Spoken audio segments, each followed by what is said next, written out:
इस वीडियो में आपको आज के मुख्य समाचार के बारे में पूरी जानकारी देंगे। तो चलिए आज के वीडियो की शुरुआत करते हैं। जल्द ही आपको कैब से राइड बुक करने के लिए ओला, उबर और रैपिडो जैसे ऐप में सेम जेंडर का ड्राइवर चुनने का ऑप्शन मिलेगा। साथ ही ट्रिप पूरी होने के बाद ड्राइवर को टिप भी दे सकेंगे। इस टिप की पूरी रकम ड्राइवर को ही मिलेगी। इन नियमों का मकसद पैसेंजर्स की सेफ्टी बढ़ाना है। खासतौर पर महिला पैसेंजर्स के लिए फीमेल ड्राइवर चुनने की सुविधा होगी। सरकार ने मोटर व्हीकल एग्रीगेटर्स गाइडलाइंस 2025 में बदलाव किए हैं। राज्यों को इसे लागू करने के लिए कहा गया है। राजस्थान में अनपढ़ नेता नहीं लड़ सकेंगे। पार्षद सरपंच का चुनाव 10वीं पास होना जरूरी है। 2 विभागों को प्रस्ताव भेजा है, सीएम लेंगे आखिरी फैसला। राजस्थान में अगले साल होने वाले पंचायती राज और शहरी निकाय चुनावों में सरकार ने शैक्षणिक योग्यता लागू करने की तैयारी कर ली है।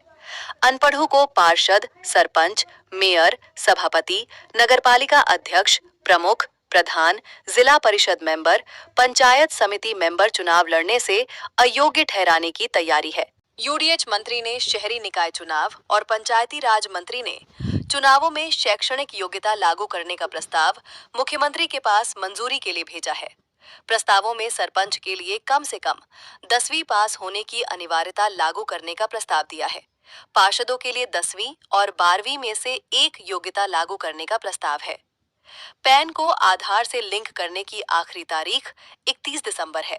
ऐसे में जिन लोगों का आधार पैन लिंक नहीं होगा, उनका पैन इस तारीख के बाद डीएक्टिवेट यानी निष्क्रिय हो जाएगा। आयकर विभाग की ओर से 3 अप्रैल 2025 को जारी किए गए नोटिफिकेशन में बताया था कि जिन लोगों को पैन 1 अक्टूबर 2024 के बाद आवंटित हुए हैं, उन्हें इस साल के अंत तक यानी 31 दिसंबर तक पैन को आधार से लिंक करना जरूरी है। अरावली पर्वतमाला की परिभाषा को लेकर मचे बवाल से कांग्रेस को एक बड़ा जन मुद्दा हाथ आ गया है। कांग्रेस अरावली और महात्मा गांधी राष्ट्रीय ग्रामीण रोजगार गारंटी कानून को समाप्त करने के मुद्दे में जन समर्थन हासिल कर बड़ा आंदोलन खड़ा करने की तैयारी में है।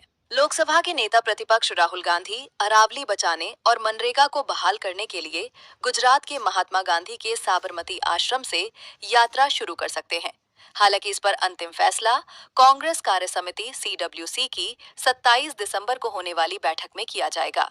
अटल कैंटीन में अब महज 5 रुपए में मिलेगा भरपेट खाना। पूर्व प्रधानमंत्री अटल बिहारी वाजपेयी की जयंती के मौके पर सरकार का बड़ा ऐलान। नई दिल्ली, भाजपा सरकार गुरुवार से 100 नई अटल कैंटीन शुरू करने जा रही है। इन कैंटीनों में सिर्फ 5 रुपए में पौष्टिक भोजन मिलेगा, जिससे मजदूरों, गरीबों और जरूरतमंदों को सीधा लाभ होगा। दिल्ली के शहरी विकास मंत्री आशीष सूद ने बताया कि पूर्व प्रधानमंत्री अटल बिहारी वाजपेयी की जयंती के मौके पर दिल्ली में 100 अटल कैंटीन शुरू की जा रही है।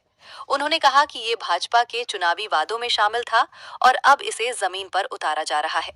बताया जाता है कि हर कैंटीन में रोज 500 लोगों के लिए भोजन की व्यवस्था होगी। भाजपा नेता नवनीत राणा एक बार फिर अपने बयानों के कारण विवादों में है। एक मुस्लिम मौलाना के 19 बच्चों वाले दावे का हवाला देते हुए उन्होंने हिंदुओं को 3 से 4 बच्चे पैदा करने की सलाह दी है।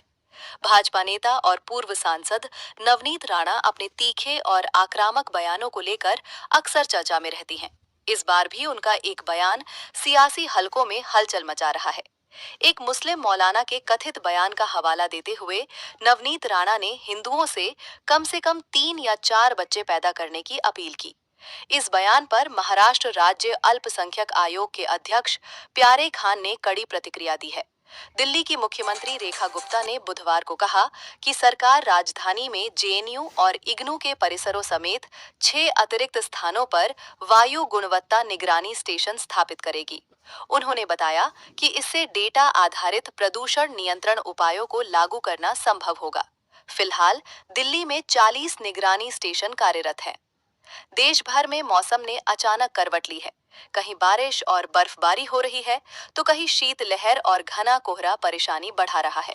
मौसम विभाग ने ठंड और कोहरे को लेकर अलर्ट जारी किया है। देश के अधिकांश राज्यों में मौसम तेजी से करवट बदल रहा है।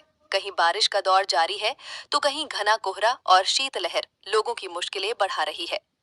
भारतीय मौसम विभाग IMD के अनुसार अगले 24 से 60 घंटे देश के कई हिस्सों में मौसम चुनौतीपूर्ण बना रहेगा। खासकर उत्तर भारत में ठंड और कोहरे का असर तेज होने वाला है, जिससे जनजीवन के साथ साथ सड़क, रेल और हवाई यातायात भी प्रभावित हो सकता है।